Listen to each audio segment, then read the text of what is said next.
May the words of my mouth and the meditation of all our hearts be acceptable to you, O Lord, our rock and our Redeemer. Amen. Amen. Please do sit down.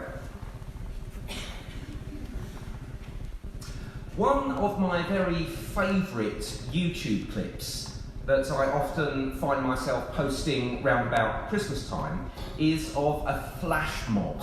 Now, for those of you not up on social media, a flash mob is when a choir or a dancing troupe or a bunch of musicians blend into an ordinary crowd somewhere and then suddenly start doing their thing out of the blue. So my particular clip is of a shopping mall in Toronto during the Christmas shopping season. Specifically, it shows people sitting down at a burger joint while they're taking a break from their shopping. There's an organ playing jingle bells in the background, and everything is all rather humdrum and routine. Then the organ starts playing the opening bars of Handel's Hallelujah chorus. And at this, a woman in the middle of the burger place, who had been on a phone and eating chips, stands up and starts singing Hallelujah, Hallelujah in the most gloriously operatic voice ever. As the music continues, more and more people join in with the singing until you eventually have this full choir of 50 booming out the Hallelujah chorus in a way that no one could ever have imagined when they came in to get their burger. I always thought that the Hallelujah chorus was a rather silly piece of music, really. It's often used in quite ironic ways in TV and on adverts. But actually, seeing it in this particular context is incredibly moving. If you haven't seen it, go home, type Hallelujah Flash Mob into YouTube, and I challenge you to watch it without crying. What's so powerful, I think, is that we start off with a scene of utter banality. This is a typical and therefore pretty awful shopping mall where no one's heart or mind was set on the things that are above. To start off with, Jingle Bells was playing.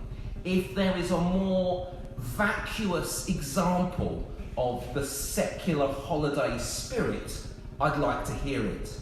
And then it really is like the heavens just open and we're given a glimpse of the realms of glory, a realm that everyone had closed themselves off from in their busy festive panic. You could say, in fact, that everyday reality in that shopping mall in Toronto was transfigured by that wonderful choir and that heavenly music. And it was a moment of pure grace too, because no one was expecting it or asking for it or even imagining that it was possible. Transfiguration is a word that means a complete change in form or appearance.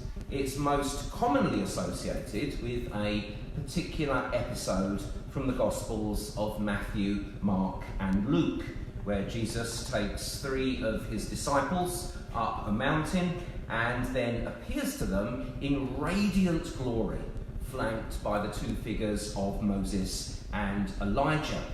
Because of this association, a transfiguration usually suggests a change to a more beautiful or more spiritual state. For example, there's a piece of music by Arnold Schoenberg called Transfigured Night. Quite an eerie piece of music, really, but one that suggests that there is a primordial mystery and beauty about the hours of darkness that's not available to us in daylight. A transfiguration occurs when the normal barriers between the earthly and the heavenly seem to disappear, and the material and spiritual, the finite and the infinite, the this worldly and the otherworldly, momentarily find themselves in a perfect, beautiful harmony. The story of the Transfiguration starts off with no hint of the glories that are to follow. Jesus leads Peter, James and John up a mountain. It's not even a particular mountain, it's just a mountain. Could be any old mountain. Jesus takes his inner circle of disciples up to pray, and while of course this is a spiritual activity, it was probably also something that was done on a fairly routine basis. There was nothing out of the ordinary about it. The last thing the disciples expected to happen to Jesus while he was praying was for the appearance of his face to change and for his clothes to become bright as a flash of lightning. And then Jesus is surrounded by Elijah and Moses. On these two figures hang all the law and the prophets from the old salvation history of Israel. And they both look to Jesus as the fulfillment of the law and the fulfillment of all the old prophecies. And the heavens do literally open, and the voice of the Father himself speaks from it. This is my Son, whom I have chosen. Listen to him. In the 64th chapter of Isaiah, the prophet writes, "Oh, that you would rend the heavens and come down." What in Isaiah is a somewhat fanciful wish becomes, in the story of the Transfiguration, the reality of Christ's glory made manifest on earth and ratified from heaven by the Father himself. One quite common 20th century theory about the Transfiguration is that it's actually a resurrection story, a post-Easter story that ended up in the wrong place, in the middle of the gospel story rather than at the end. I really don't think that this is very likely. You would be ascribing quite a significant degree of incompetence to Matthew, Mark and Luke, who all seem to follow the same order without any of them making an adjustment or correction. And B, Jesus' post-resurrection appearances aren't like the Transfiguration. After he's risen from the dead, he doesn't appear in a full-on blaze of heavenly glory. He does sometimes do things like walk through walls, but if anything, his appearance is generally obscured or disguised and very far from being obviously radiant. The fact is, the Transfiguration, the vision of heavenly glory, isn't the payoff that only happens at the end of the story. It's something that pops up like a heavenly flash mob right in the middle of routine existence. It's something startling and unexpected, a surprising glimpse of something extraordinary. I'm reminded of the poem God's Grandeur by the Victorian poet Gerard Manley Hopkins. I've mentioned these lines recently in another context, so the words are obviously going round in my head at the moment. The poem starts off, "The world is charged with the grandeur of God.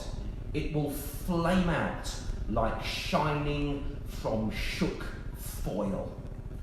What an image!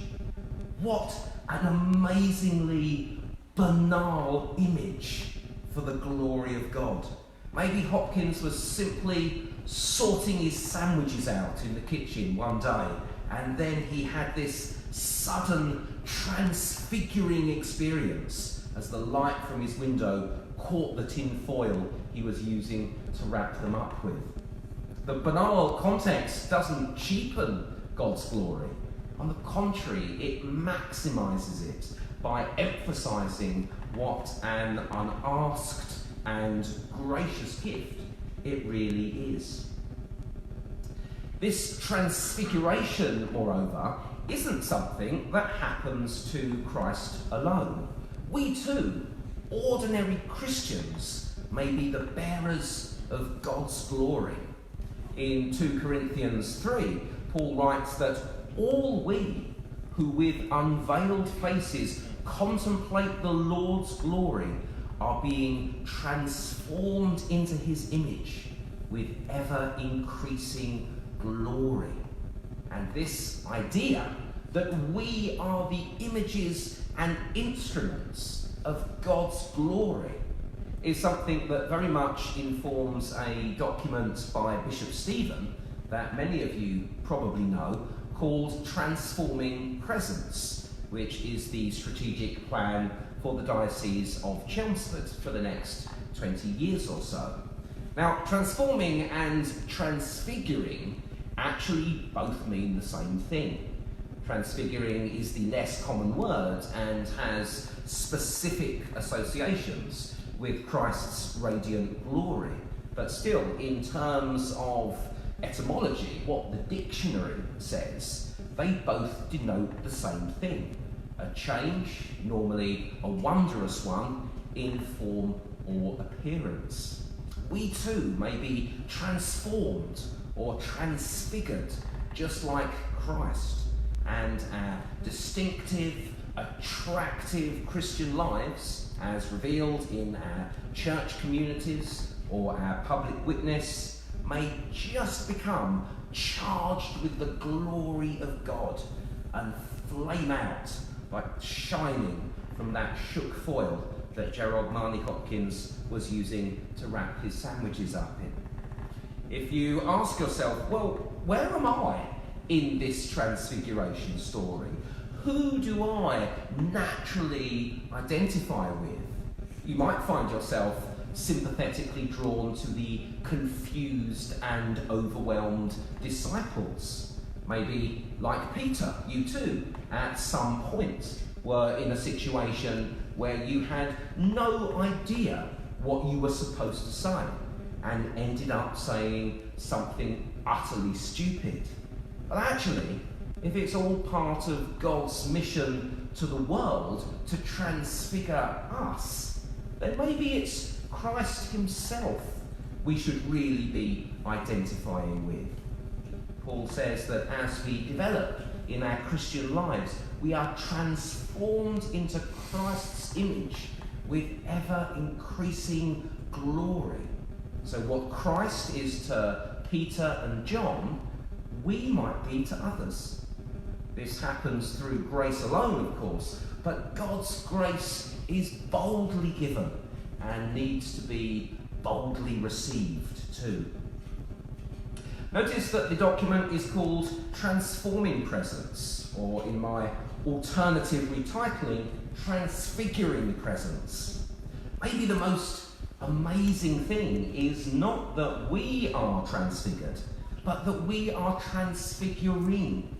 Not that we become expressions of divine glory, but that we are the means that God uses to communicate that glory to the world. Christ has a transfiguring presence, to be sure, as he shines between the figures of Moses and Elijah. But he has no less of a transfiguring presence when, straight after that particular episode, he very much gets back to the day job and heals a boy who is described as demon-possessed, but actually seems to have all the symptoms of epilepsy.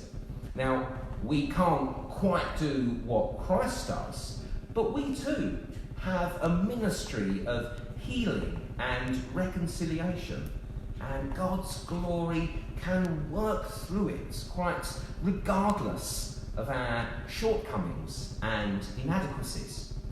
So my challenge to you this morning is to say, Be bold in your Christian witness and your demonstration of Christian love, both to each other and to people in the wider community. Don't necessarily go out of your way to do something special, but simply inhabit the everydayness of your lives and do what comes naturally.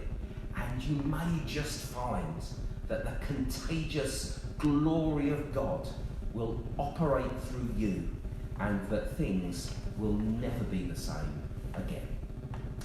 Amen.